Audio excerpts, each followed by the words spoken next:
नमस्कार दोस्तों, आज है 3 अप्रैल।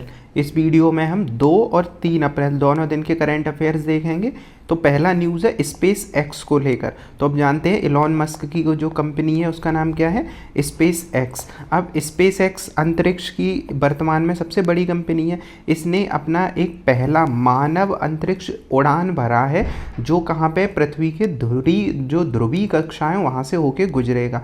अब हम जानते हैं मानव अंतरिक्ष उड़ान तो कोई नई बात नहीं है, पर इसका फ्रेम 2 क्या है। फ्रेम 2 तो फ्रेम 2 जैसे पृथ्वी है, अब पृथ्वी के उत्तर से दक्षिण ध्रुवीय कक्षा से होकर गुजरेगा। ये पहला ऐसा मानव अंतरिक्ष है। अभी तक कैसे होते थे, अभी तक छोड़े जाते थे, वो धीमे धीमे पृथ्वी के कक्षा जो 0 डिग्री है उसके इर्द गिर्द घूमते थे।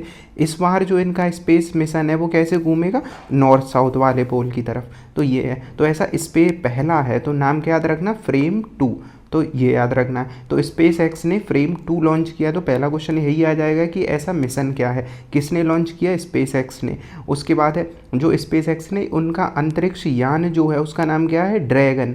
तो ड्रैगन अंतरिक्ष यान है, मिशन का नाम फ्रेम है और ये कहाँ से, पोलर ऑर्बिट से होकर गुजरेगा। अब क्या होगा, अगर ये पोलर से होकर गुजरेगा तो ये एक्सरे और जीरो ग्रेविटी के मशरूम उगाना भी इसमें शामिल है। जब ये ऊपर से गुजर रहा होगा तो यहाँ पे एक्सरे लेगा, मतलब अंतरिक्ष में से पहली बार एक्सरे लेना और जीरो ग्रेविटी में मशरूम उगाना भी इस लक्ष्य का हिस्सा है। अब हम बात करते हैं पोलर ऑर्बिट के बारे में। तो पोलर ऑर्बिट क्या होता है, हम जानते हैं ध्रुवीय क्षेत्र होते हैं, इन्हें क्या कहा जाता है, पोलर कहा जाता है। जो ध्रुवीय क्षेत्र होंगे 90 डिग्री के आसपास वाला एरिया, तो इन्हें अगर यहाँ पे जब हम सैटेलाइट को भेजते हैं तो ये सैटेलाइट किस काम में आती है, ये सैटेलाइट पृथ्वी के अवलोकन में काम में आती है, इमेजिंग में सबसे अच्छी काम आती है। तो जब कोई उपग्रह उत्तरी दक्षिणी ध्रुव से होकर गुजरता है तो पृथ्वी की परिक्रमा करता है, तो उसे क्या कहा जाता है, ध्रुवीय कक्षा जब ऐसे घूमता है। तो ये वाली बात पहला देखा। और अगर 10 डिग्री इधर उधर भी है इससे, तब भी वो यही माना जाता है कि ध्रुवीय कक्षा में माना जाएगा।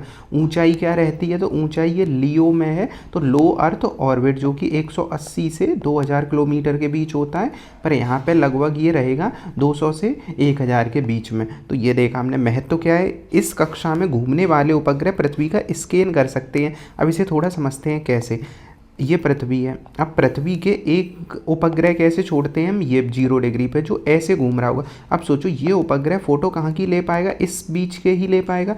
जो हम देखते हैं कि भूतुल्य उपग्रह, भूस्थित उपग्रह, वो फोटो इतने एरिया ही की तो ले पाएगा। अब सोचो एक उपग्रह को हम लॉन्च करते हैं इस वाले रूट पे ऐसे नॉर्थ साउथ। अब चूंकि पृथ्वी भी घूम रही है, पृथ्वी घूमेगी, तो इसे 2 तरीके से समझते हैं। जब 0 डिग्री पे हम छोड़ रहे हैं तो पृथ्वी के साथ साथ अंतरिक्ष उपग्रह भी घूम रहा है, जिसे ही क्या कहते हैं, भूतुल्य उपग्रह, जो जियो स्टेशनरी वाला। अब एक दूसरी कल्पना करते हैं कि अब फिर पृथ्वी है और ये उत्तर से दक्षिण की ओर घूम रहा है। अब इसके साथ साथ चूंकि पृथ्वी भी तो घूम रही है, ये भी घूम रहा है, तो हर बार जब ये पृथ्वी के ऊपर से गुजर रहा होगा तो पृथ्वी भी आगे घूम चुकी होगी, तो पृथ्वी पर मैप हमेशा अलग होगा कि नहीं होगा। कभी यहाँ पर भारत होगा, कभी यहाँ अमेरिका होगा, तो हर बार ये नई फोटो ले रहा होगा। तो ये पृथ्वी के स्कैन करने, मौसम, मानचित्र, जासूसी के में बहुत यूजफुल होता है। चुनौती क्या है, इस कक्षा में उपग्रह भेजने के लिए अधिक ईंधन चाहिए होता है।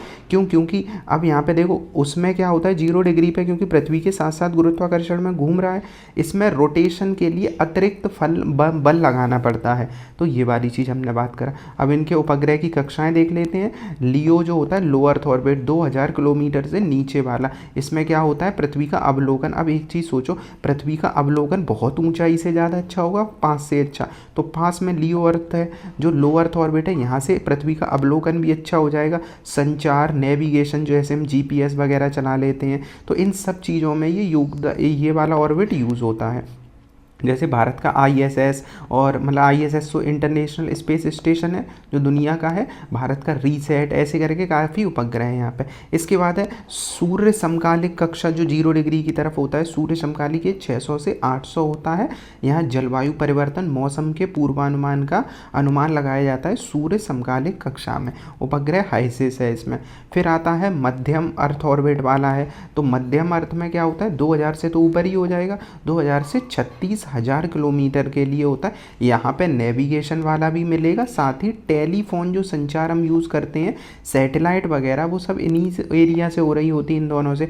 तो ये है, तो इसमें टेलीफोन वाला है। अब यहाँ पे अंतरिक्ष का उपग्रह कौन सा है? गैलीलियो है। इसके बाद है भू स्थिर उपग्रह, जो बिल्कुल 0 डिग्री पे बिना हिले हुए दिखेगा, उसे कहते हैं भू स्थिर उपग्रह। ये 35,786 पे होता है, तो इसे 36,000 ही कह देते हैं अमूमन में। वैसे भू स्थिर कक्षा कितने की होती है? 35,786। तो 786 नंबर है, वो याद भी रहेगा, तो इससे याद कर लेना 35,786।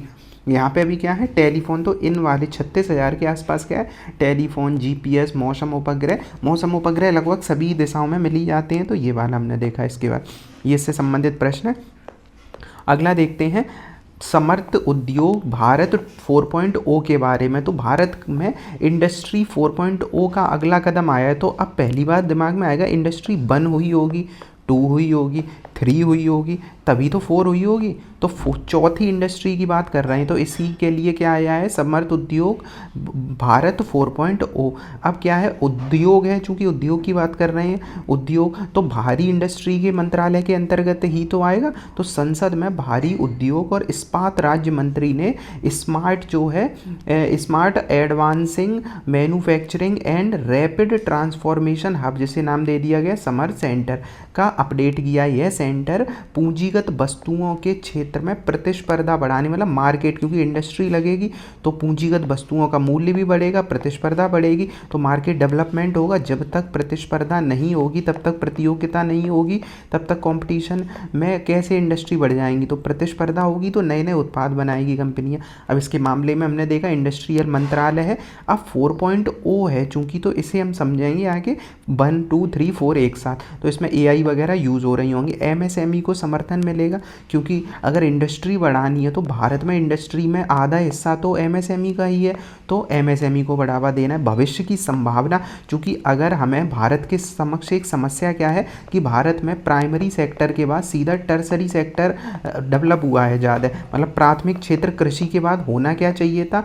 जो प्राथमिक क्षेत्र के बाद उद्योग क्षेत्र, मतलब सेकेंडरी उद्योग क्षेत्र ज़्यादा विकसित होना चाहिए था। भारत में उद्योग विकसित नहीं है, इसी वजह से बेरोजगारी दर ज़्यादा है। अब इंडस्ट्री के बारे में देख लेते हैं। ये प्रश्न प्री में भी आ सकता है और मेंस में भी, कि इंडस्ट्रियों के विभिन्न चरण क्या थे। तो सोचो, सबसे पहले 1750 डेट रही होगी ना, जब हम पढ़ते हैं वर्ल्ड हिस्ट्री में कि इंडस्ट्रियलाइजेशन की स्टार्ट हुई थी, औद्योगिक क्रांति हुई थी 1750 के आसपास। तो उसे हम कहेंगे क्या? 18वीं सदी। 1750 क्योंकि 1700 से लेके 1800 तक का समय क्या कहलाएगा? 18वीं सेंचुरी। तो इसे याद करने के लिए, क्योंकि अगर मेंस में लिखने को आए और प्री में तो पूछ ही जाएगा। तो इस इंडस्ट्री में क्या हुआ होगा? मतलब बड़ी बड़ी मशीनें होंगी, AI यूज़ हो रहा हो, कंप्यूटर ऐसा तो कुछ था नहीं। इसमें भाप का इंजन ही तो चला था, भाप के इंजन से मशीनों का उपयोग हुआ था। तो भाप और जल ऊर्जा से मशीनों का उपयोग इंडस्ट्री 1 में हुआ था, 1.0। फिर इंडस्ट्री 2.0 आया उसके बाद। इसमें बिजली ऊर्जा से, मतलब विद्युत ऊर्जा से बड़े पैमाने पर उत्पादन होने लगा था। तो जो इंडस्ट्री पहले भाप पे चल रही थी, वो किस पे चलने लगी? बिजली पे चलने लगी। तो विद्युत ऊर्जा से बड़े, क्योंकि पहले हम डायरेक्ट भाप का यूज़ करते थे मशीन चलाने के लिए। फिर क्या हुआ? हमने एनर्जी, जैसे कि जब हम देखते हैं मूवी वगैरह में, गदर वगैरह मूवी में, तो ट्रेन चलती है, तो पहले की ट्रेन कैसे चलती थी? उसमें कोयला डालो तब चलती थी। फिर बिजली बना ली, बनी बिजली कोयले से ही है, पर अगर हमारे पास बिजली संचित रहेगी तो स्पीड और क्षमता ज़्यादा हो जाएगी कि नहीं? तो विद्युत ऊर्जा से इंडस्ट्री चलने लगी 2.0 में। फिर आया 3.0, जो अभी चल ही रहा है 3 वाला, कंप्यूटर, ऑटोमेशन और इलेक्ट्रॉनिक्स, जो आजकल है वर्तमान में। कंप्यूटर चले, ऑटोमेशन का मतलब क्या होगा? जो ऑटोमेटिक मशीनें चलती हैं आजकल, तो ऑटोमेशन ऑटोमेटिक वाला हो गया। इलेक्ट्रॉनिक्स, इनका विकास हुआ तीसरी वाली इंडस्ट्रियलाइजेशन में, जो पिछले मतलब 1900 से सन 2000 के बीच में थी। इसके बाद अब जो अगर 21वीं सेंचुरी की बात करें, मतलब 2001 से लेके अभी जो चल रही है, वो है इंडस्ट्री 4.0। इसी का 3 का ही अगला चरण है। इसमें केवल एक चीज़ जुड़ जाएगी इन तीनों में, कंप्यूटर में AI, internet of things, machine learning.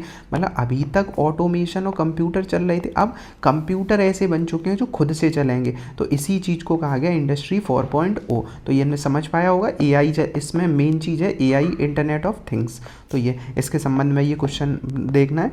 अगला है सेफ प्रोजेक्ट के बारे में। तो अंतरिक्ष से कृषि पर्यावरण की निगरानी अब सोचो कितना बढ़िया हो कि अंतरिक्ष में अगर एक स्पेस हमारा कुछ प्रोजेक्ट हो और उससे हम क्या करें, पृथ्वी के कृषि और पर्यावरण की निगरानी कर पाएँ, ऐसा करते भी हैं। तो उसी क्रम में आसियान कंट्री हैं। अब आसियान कौन सी होती हैं?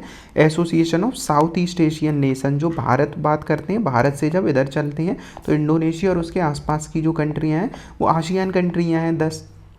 तो आसियान कंट्री ने फूड सिक्योरिटी इंफॉर्मेशन सिस्टम ने इसरो, मतलब इसरो और अन्य अंतरिक्ष एजेंसियों के साथ एक प्रोजेक्ट चलाया है। उसका नाम क्या है? Project Agromet. अब एग्रो एग्रीकल्चर से आ गया। अब हम क्यों पढ़ रहे हैं इससे ज़्यादा? क्योंकि इसरो भी इसमें शामिल है।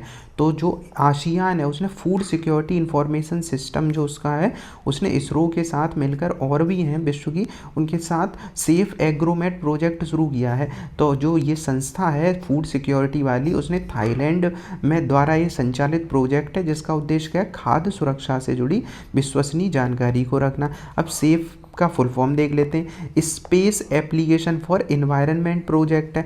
चूंकि इसरो शामिल है तो स्पेस तो वैसे ही आ जाएगा। तो space application for environment project है। तो इसमें क्या है, 2008 में इसकी शुरुआत हुई थी। Asia Pacific regional space agency की उद्देश्य क्या है कि अंतरिक्ष टेक्नोलॉजी का यूज़ करना है पर्यावरण और एग्रीकल्चर में। जैसे हमें पता रहे कहाँ पे सूखा पड़ेगा, कहाँ वर्षा होगी, कहाँ आपदा आ रही है, ये सारी चीज़ें। तो एग्रोमेट प्रोजेक्ट है, ये अभी से नहीं चल रहा है, 2008 में 18 में ही लागू हुआ था। इसरो, जाक्सा का और अन्य संस्थाएं हैं, जो जापान की जाक्सा है इसरो की तरह, उन संस्थाओं ने मिलकर इस एरिया में एग्रोमेट, तो ये नाम याद रखना है एग्रोमेट वाला। तो ये सेफ प्रोजेक्ट के लाभ क्या होंगे? जलवायु परिवर्तन की निगरानी अंतरिक्ष से हो जाएगी, कृषि को बढ़ावा मिलेगा, क्योंकि अगर मौसम की जानकारी हमें पता होती है तो कृषि तो आसान हो ही जाएगी। खाद्य सुरक्षा में सुधार होगा, अगर मौसम अच्छा रहेगा, फसल खराब नहीं होगी तो खाद्य सुरक्षा में हो जाएगा। और अगर इतने सारे देश सहयोग देंगे तो वैसे ही क्या होगा? विकास होगा। तो ये इससे संबंधित क्वेश्चन अटेम्प्ट करना है।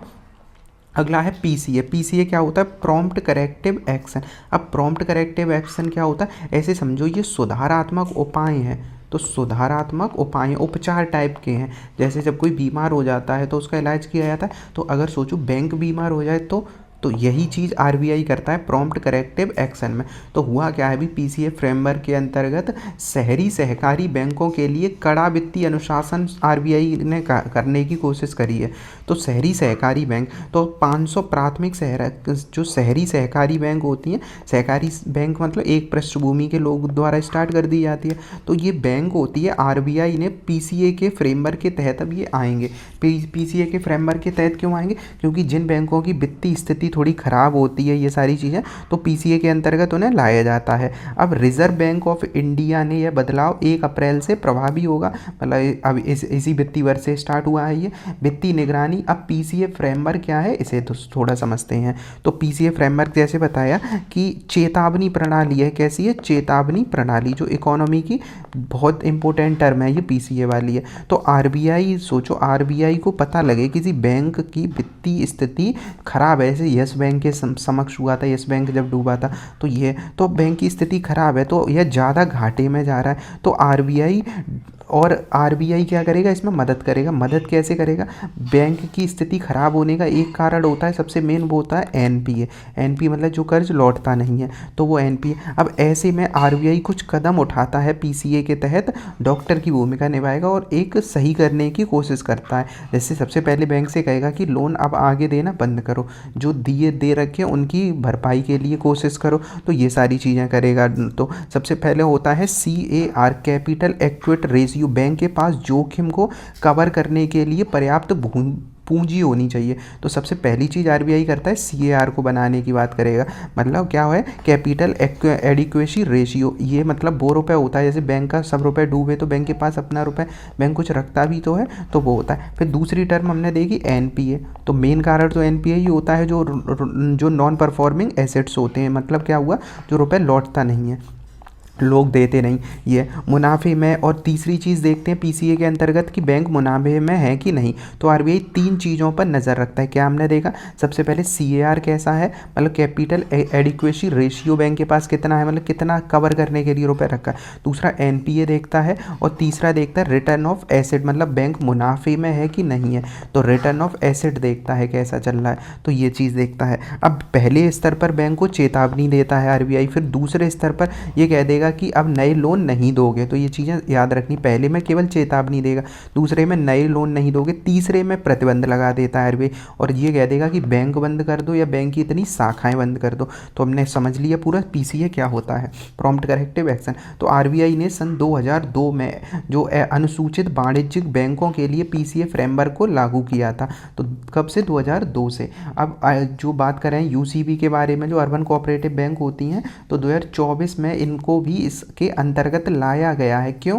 क्योंकि आरबीआई इन पे भी एक्शन लेगा ताकि इनमें ज़्यादा एनपीए ना बढ़े, क्योंकि अगर ये बैंकें डूब जाएंगी तो स्थिति तो खराब होती है। तो उद्देश्य क्या है? बैंकों की स्थिति को खराब होने से बचाना।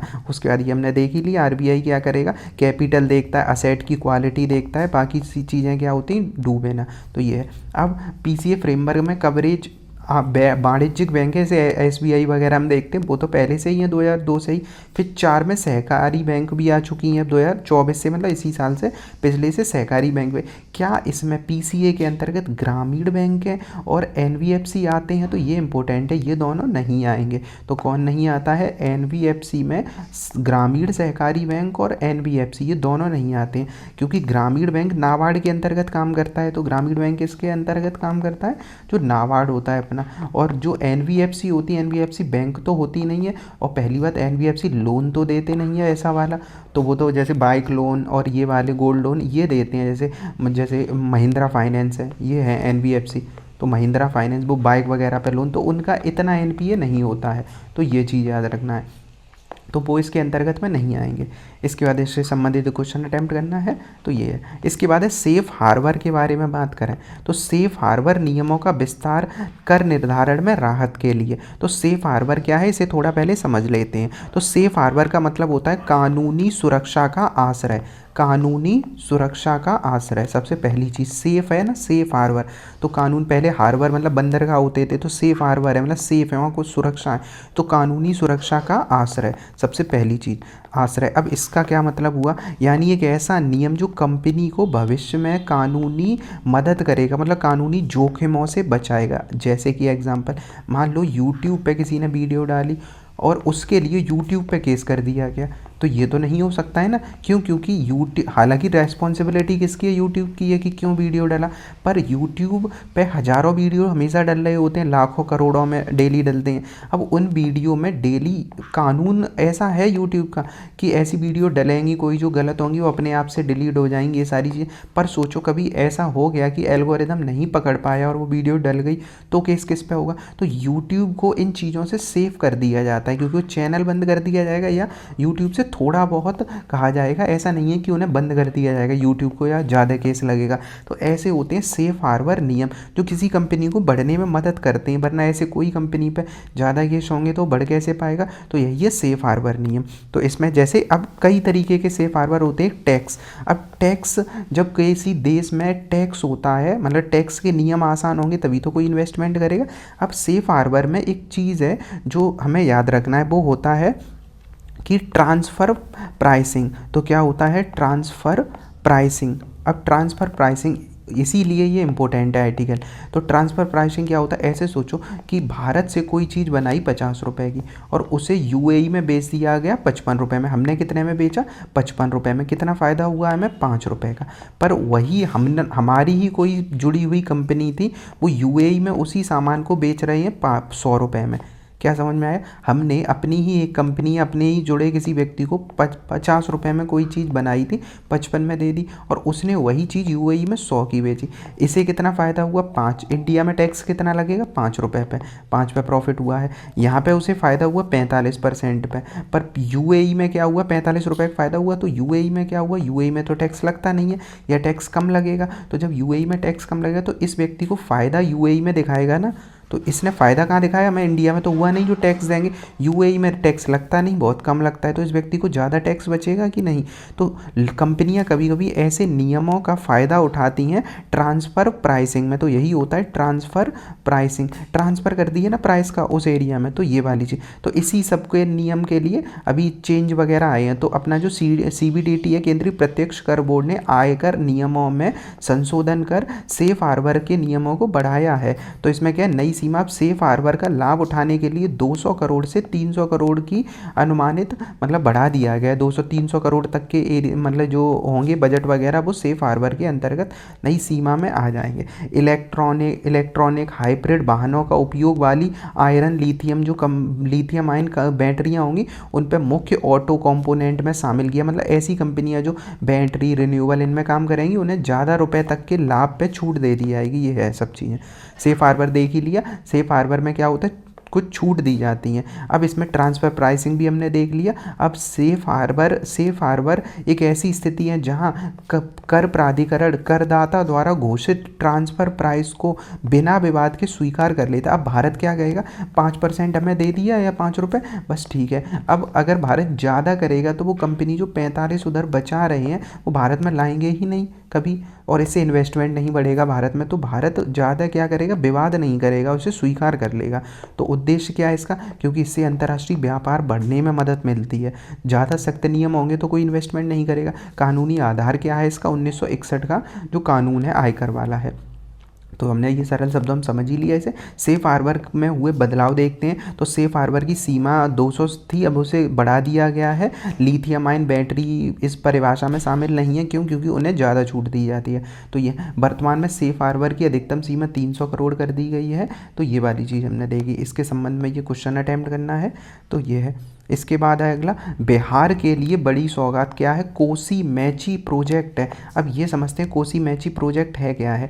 तो कोसी एक नदी है, मैची एक नदी है, जो कहाँ है, जो बिहार वाला एरिया है। बिहार वाले एरिया में जो सिक्किम, बिहार के ऊपर इधर की साइड सिक्किम है, तो बिहार वाला एरिया प्लस पश्चिम बंगाल वाला एरिया, इसी कोसी नदी कहाँ पड़ते हैं, बिहार वाले एरिया में। तो बिहार वाले एरिया में ये प्रवेश करती है कोसी नदी। वहाँ पे ही लिंक बनाया जा रहा है कोसी मैची में एक दूसरे में पानी का। तो प्रधानमंत्री कृषि सिंचाई योजना जो है उसके तहत एसिलरेशन इरिगेशन बेनिफिट्स प्रोग्राम में बिहार में की कोसी और मैची को अंतर्राज्यीय लिंक बनाया जाएगा। मतलब एक नदी का पानी दूसरे में चला जाए कृषि सिंचाई योजना के अंतर्गत, जो 2029 तक पूरा हो जाएगा। इससे बिहार में बाढ़ की अहम भूमिका, क्योंकि कोसी नदी में पानी ज़्यादा हो जाता है, बाढ़ आ जाती है, तो अगर दोनों में लिंकेज होगा तो बाढ़ कम आ जाएगा। तो इस परियोजना के तहत कोसी नदी का जो एक्स्ट्रा पानी होगा वो बिहार की ही मैची नदी में जोड़ा जाएगा, और जिससे महानंदा बेसिन को पानी मिलेगा, क्योंकि कोसी कहाँ मिलती, महानंदा। तो यह कार्य कोसी की जो मुख्य धारा होगी उससे पुनर्वितरित किया जाएगा। और ये 1954 का भारत नेपाल के बीच कोसी प्रोजेक्ट का ये हिस्सा है। अब इस प्रधानमंत्री कृषि सिंचाई योजना का देख लेते हैं। 15-16 में से स्टार्ट किया गया था। जल उद्योग को क्या है, मतलब जल उपयोग को दक्षता से यूज़ करना है, खेतों में पानी पहुंचाना है, सिंचाई योग्य बनाना है, जल संरक्षण जैसे ड्रिप और स्प्रिंकल ये सबको बढ़ावा देना, यही है प्रधानमंत्री कृषि सिंचाई योजना। तो पूछेगा किससे संबंधित, मतलब इससे संबंधित क्या हुआ है, तो कोसी और मैची प्रोजेक्ट चलाया गया है। तो क्या है, जैसे इसमें तेजी से सिंचाई कार्यक्रम जल मंत्रालय के अंतर्गत है, हर खेत को पानी, ये भी जल, पर जो वाटर सेट डेवलपमेंट वाला एरिया पूरे पानी के क्षेत्र को डेवलप के लिए ग्रामीण विकास मंत्रालय के अंतर्गत है, प्रधानमंत्री कृषि सिंचाई योजना में ही है। तो अगर हम बात करें इसकी, जो तेजी से सिंचाई वाला लाभ प्रोजेक्ट है ये वाला, इसकी शुरुआत 96-7 में हुई थी। बाद में इसे अब प्रधानमंत्री कृषि सिंचाई योजना में ही जोड़ दिया गया था। इसमें होगा क्या, नाबार्ड से उधार लेकर सिंचाई परियोजनाओं के लिए केंद्रीय सहायता उपलब्ध कराना है। नाबार्ड से उधार लेकर, मतलब सरकार को नाबार्ड से रुपए मिलेगा लोगों को, और उसके बाद क्या है, प्रोजेक्ट चलाए जाएंगे। तो ये कोसी मैची नदी क्यों है, तो कोसी एक अंतर्राष्ट्रीय नदी हम जानते हैं, नेपाल से होकर तिब्बत से आती है। तो तिब्बत से निकलकर नेपाल और बिहार में होकर बहती है। बिहार का शोक कहते क्यों, क्योंकि मार्ग बदलती है कोसी। अब इस एरिया में कभी खेत हो रहे थे, कोसी नदी इधर बह रही थी, बात पता चला अब की बार इधर से बहने लगी, तो मार्ग बदलती है। इससे प्रवाह के कारण जो घर होते हैं, जो खेत होते हैं, वो सब खत्म हो जाते हैं। मुख्य नदियां क्या है, सुन कोशी, अरुण कोशी, तुमुर कोशी, इसकी जो मुख्य सहायक नदियां। मैची एक बरसाती नदी है। अब चूंकि बरसाती है पानी कम रहता है, और ये महानंदा की सहायक है। तो ये याद रखना, मैची किसकी सहायक है, महानंदा की। अब इसके संबंध में ये प्रश्न अटेम्प्ट करना है। तो महानंदा तुम देखते, ये है कोसी नदी और ये है मैची नदी। तो ये हमने देखा इसके बारे में। ये आज का हमारा क्या हो गया, जो 3 अप्रैल और 2 अप्रैल 2 और 3 अप्रैल के करंट अफेयर्स हुए।